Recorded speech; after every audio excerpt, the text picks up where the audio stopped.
Now available in paperback and Kindle, All About Marilyn. Learn all about the struggles of a faded former teen sitcom star in this absolutely fabulous 5-star screenplay. Get All About Marilyn in paperback and Kindle on Amazon.com today. One of my viewers wanted me to do another installment in the Hollywood Historical Women in Crisis series. And for this installment in the Hollywood Historical Women in Crisis series, I'm going to be talking about two Hollywood actresses who became women in crisis, actress Rita Hayworth and actress Lana Turner. All images used under fair use of United States copyright law of 1976. Now, your Rita Hayworth was born Margarita Carmen Casino in Brooklyn, New York, and she was a daughter of Eduardo Casino and Volga Hayworth.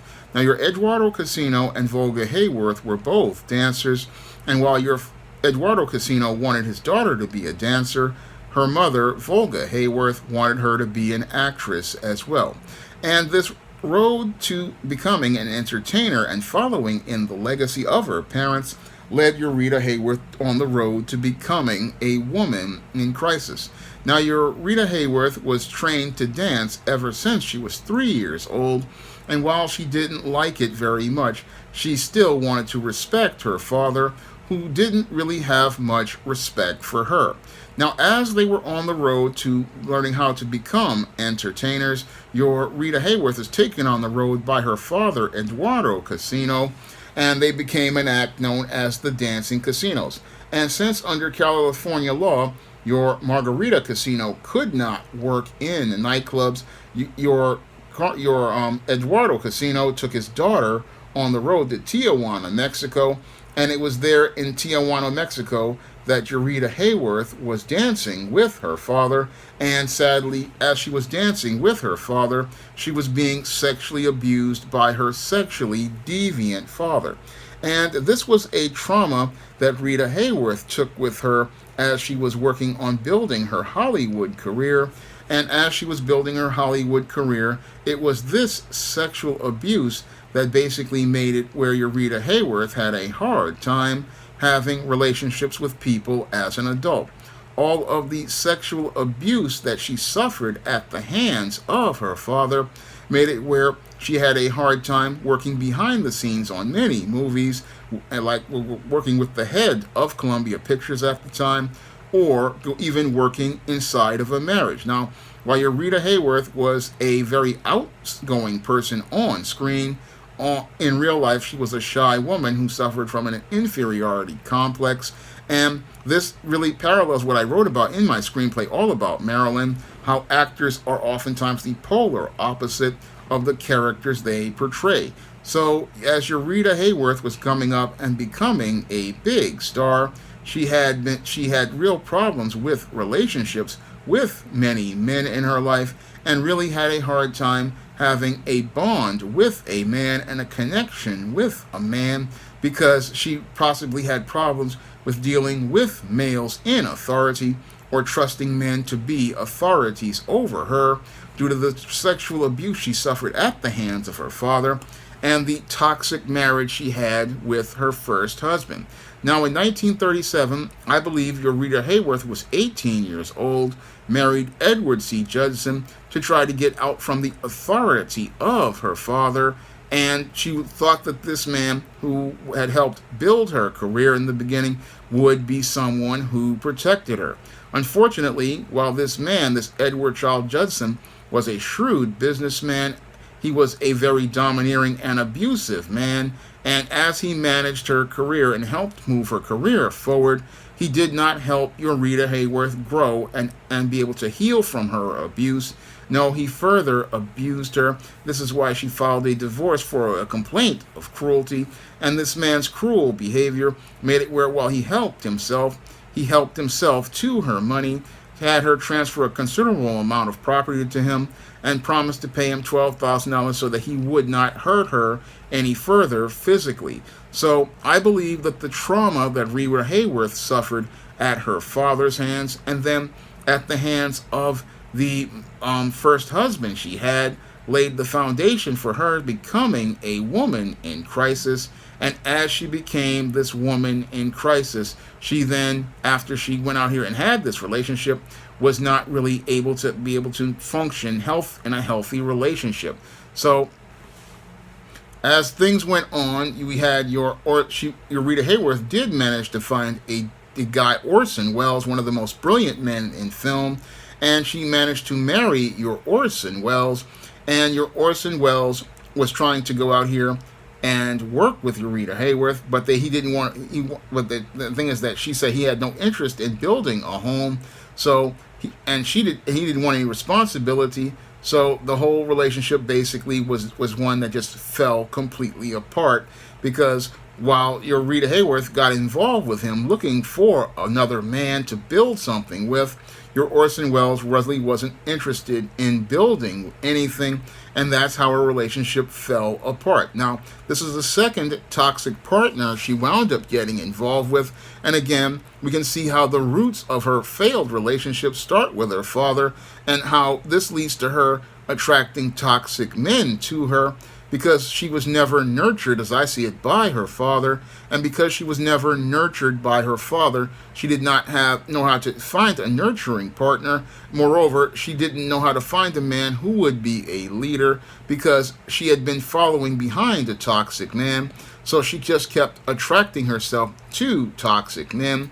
And as she was out here getting involved with these toxic men, she then was having affairs on the side with other men. So your Rita Hayworth was a woman in crisis who was not really in a good place mentally to have relationships. And as she went out here and went through 2 marriages that basically were not based on a solid foundation, she was already filled with the DNA and the spirits of 3 men, and those 3 men were basically tearing at her soul and making things where she was not able to function. Now, after marrying those 2 men, she then got involved with a member of Arab royalty, your Prince Ali Khan, and then married this man, and then she had a child with this man. She had 2 daughters. She had one by Orson Welles, Rebecca Wells, and then he had another daughter by Prince Ali Khan. So even though your Rita Hayworth was an Arab princess, she was still just involved with yet another man who had participated in what she believed to be extreme mental cruelty. And her big mistake here was getting involved with a man of a different religion, hoping that he would go out here and she'd be able to work with him. Now, your Hayworth thought she could convert to Islam, but just couldn't do it. And she wanted to raise her child to be a Christian. Unfortunately, she just didn't understand that if you get involved with a man, you have to submit to his rules and his way of life. Unfortunately, she could not do this, and this led to friction between her and your Prince Ali Khan, and she wound up divorcing the prince in 1953, and talking about extreme mental cruelty. And again, just proving that it wasn't the men, it was that Rita Hayworth was a woman in crisis, and she was a woman in crisis who just kept picking toxic partners, and this continued on as she got involved with Dick Haymes. Now, Dick Haymes was already still married, and one of her side dudes, and his singing career was waning. He was desperate for money for child support, and he found your Rita Hayworth and got involved with her. And as your Rita Hayworth got involved with him, she wound up getting further jammed up. And again, she was just in a bad place, and that got worse. She was in a bad place mentally with the 2 previous marriages, and then wound up in a further financial situation as related to Dick Haymes, who basically was a pookie, and this pookie basically was out here. He owed lots of money in child support, and your Rita Hayworth got tied up in this mess. And as she got tied up in this mess, she then wound up with a lot of financial problems, and just got herself jammed up because she just got around with another man. But this is what happens when you're a woman who has a series of trauma. She just gravitated from one partner to the next who was toxic, and as she gravitated towards these toxic partners, they just wound up draining her mentally, emotionally, and this Dick Haymes wound up draining her financially, and she was running low on money after the marriage to Haymes, and then wound up not able to get child support from Ali Khan or Orson Welles. So she was like one of these baby mamas with the two babies by two different baby daddies, just completely jammed up. And this further got worse when she got involved with a producer, James Hill, who put her in one of her last major films. And again, in 1961, Rita Hayworth filed for divorce, alleging extreme mental cruelty. Now, again, when I look at Rita Hayworth, the common denominator for all of her relationships and this mental cruelty is her. And the problem isn't the men. The problem is that she keeps picking abusive partners. And as she's out here picking these abusive partners, they wind up mistreating her because she's going out here looking for these types of toxic men. And again, when you're a woman who has daddy issues, you're looking for a man to go out here and try to heal those wounds. Unfortunately, you don't understand that you're attracting these kind of guys to you, so you cannot attract the kind of man who will be able to heal you. And this was a big problem with your Rita Hayworth. She didn't see how the abuse she suffered at the hands of her father led to her attracting abusive men to her. And it's those abusive men that turned her into a woman in crisis, who went out here and had not only serious problems as related to the men in her life, but also had problems with alcoholism. Because of all of the abuse she suffered, she wanted to escape in the bottle. And as she escaped in the bottle, she was trying to deal with this whole issue with alcohol. And again, your Rita Hayworth, she was struggling all through her life and struggled financially, and she wanted to retire from acting in the 70s, but couldn't even retire because of the situation with Dick Haymes, and just wound up with her life becoming a complete mess. And it became such a mess because of all the things that she suffered, all the problems she had. But all of those problems started with the relationship with her father, a man who abused his daughter, and sadly led to her becoming a woman in crisis. A woman in crisis who basically was struggling with all sorts of issues as related to alcohol and the stresses in her life. And things only got worse when she wound up finding out that she had Alzheimer's disease, and sadly wound up passing away in 1987 from complications from Alzheimer's disease. And sadly, her life ended when that happened. And it was just, again, Rita Hayworth was sad because it was like she never really got to have any peace in life, and that was all due to a toxic father who wanted to make his daughter a success, but it was his sexual deviancy that put her on the road to becoming a woman in crisis. The second Hollywood historical woman in crisis I'm going to be talking about is actress Lana Turner. Now, your Lana Turner was known as a sex symbol in the 40s and the 50s, and a pinup girl during World War II. And your Lana Turner was born to working class parents in Idaho, and spent her childhood with this family, where her mother was only gave birth to her 4 days from her 17th birthday, and her father was a gambling alcoholic who basically ran a dry cleaners when he wasn't working the silver mines. Now, what led to your Lana Turner being on the road to becoming a woman in crisis wasn't just the dysfunctional household she lived in, but it was also the trauma of seeing the death of her father. Now, as I stated before, your Lana Turner's father was a gambler and a drinker, and as a gambler, he went out one day playing a crap game. He managed to get some winnings, and he stuffed the winnings in his sock, hoping to go back home, but he was bludgeoned to death and left to die in the street.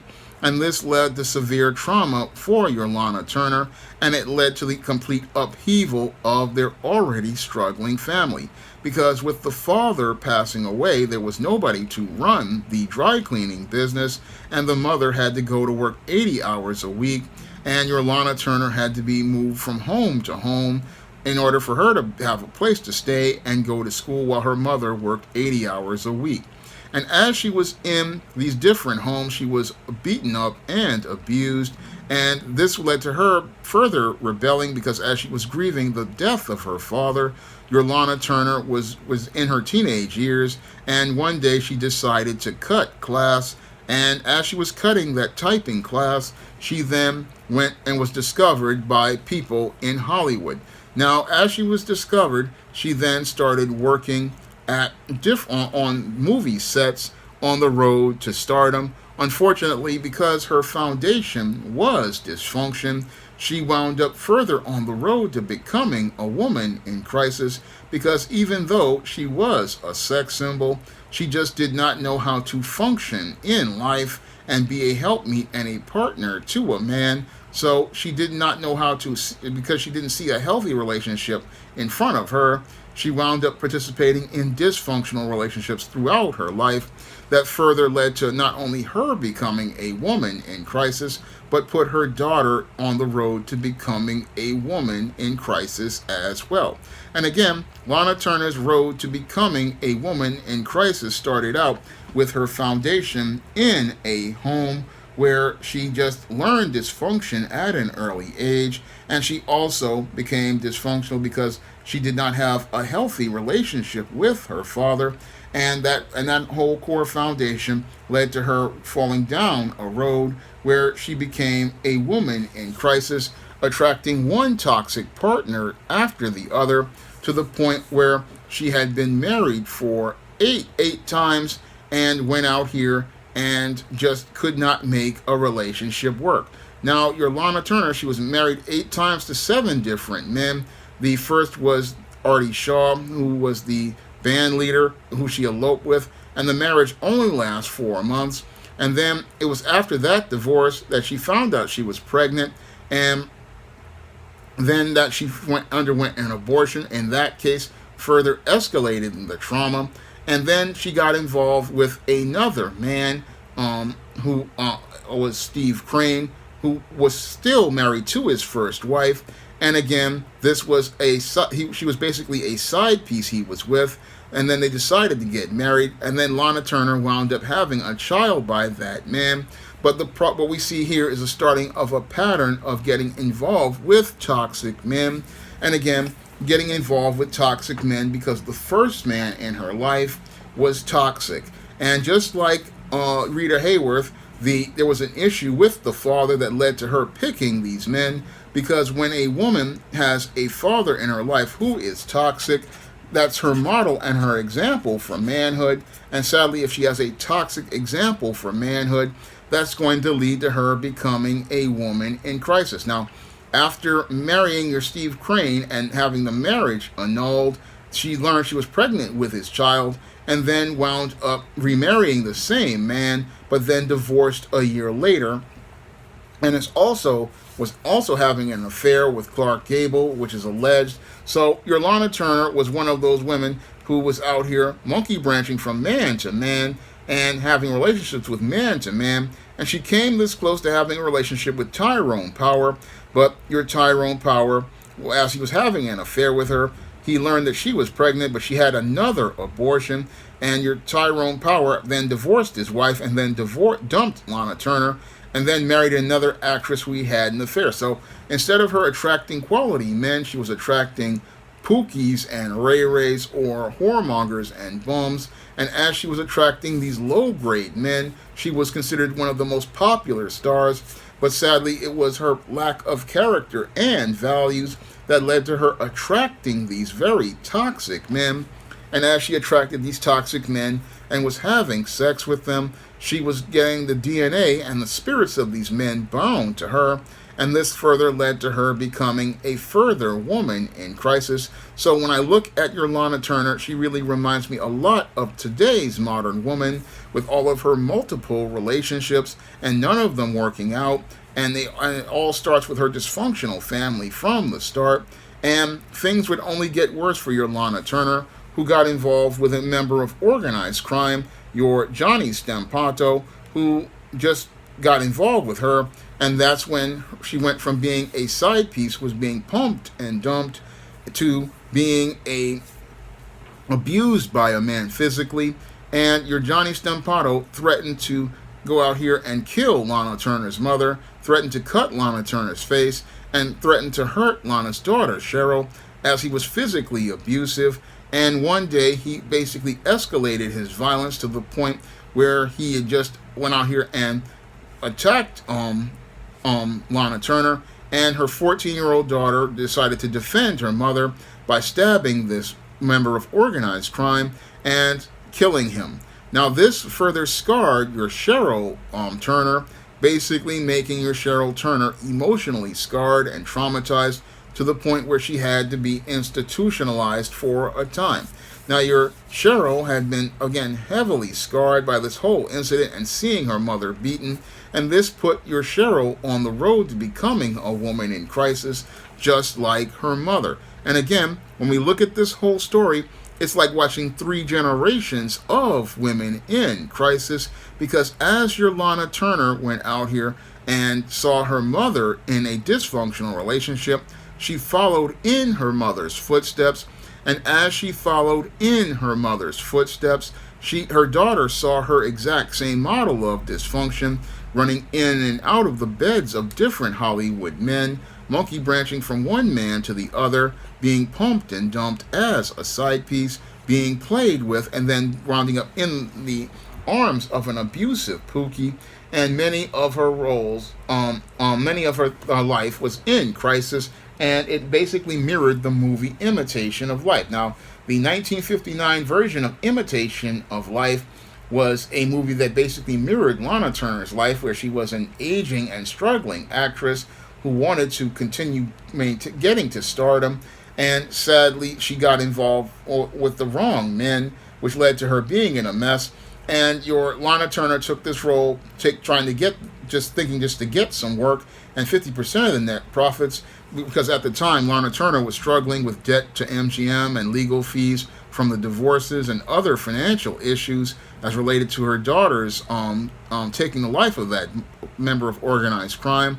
And thankfully, this movie was a windfall for your Lana, because she was able to cover many of her debts with it, but it further hurt her relationship with her daughter, who was a woman in crisis herself. Now, your Cheryl went through a rebellious period in her teens, and again went and was in a sanitarium and other things as related to trauma, before having to go to work for her father, who then put her on the road to stability. But your Lana Turner was further on the road to being a woman in crisis, because after the Johnny Stampato homicide scandal, she was still out here struggling as related to her personal life. And while she was getting roles here and there and managing to get some work, she still had serious issues, and eventually these issues took a toll on her life, because she was a regular smoker and drinker, and eventually wound up sadly passing away from, I believe, cancer as a result of the years of drinking and smoking. And she did manage to close up, reconcile with her daughter, and work things out with her and her partner, and again eventually wound up passing away. But as she passed away, she wound up again a woman who struggled in life and suffered as a woman in crisis, because she came from a family of dysfunction. And as she came from that family of dysfunction, what's really sad is how we saw how it was passed from generation to generation.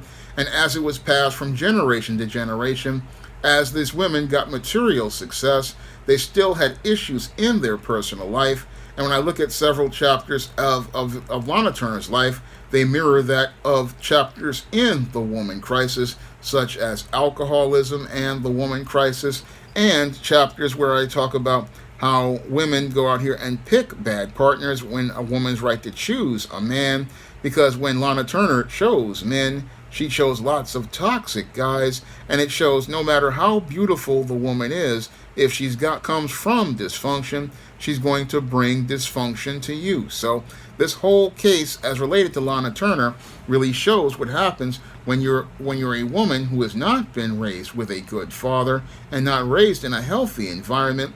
Even though you get success in Hollywood, you are on the road to becoming a woman in crisis. And as the road to the woman in crisis, a woman winds up on a life filled with misery, even if she has the greatest of success. Now, if you want to learn more about women and what leads to them becoming women in crisis, you can pick up my book, The Woman Crisis, on Amazon.com in paperback and Kindle format.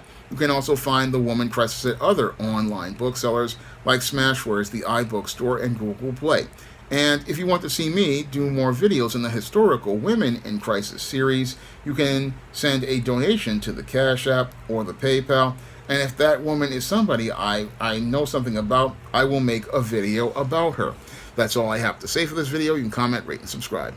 Now available in paperback. From the author of the critically acclaimed book, The Man Crisis, comes The Woman Crisis. Learn why so many women have become lost in their quest to have it all in The Woman Crisis. Get your copy of The Woman Crisis in paperback at Amazon.com and online booksellers today.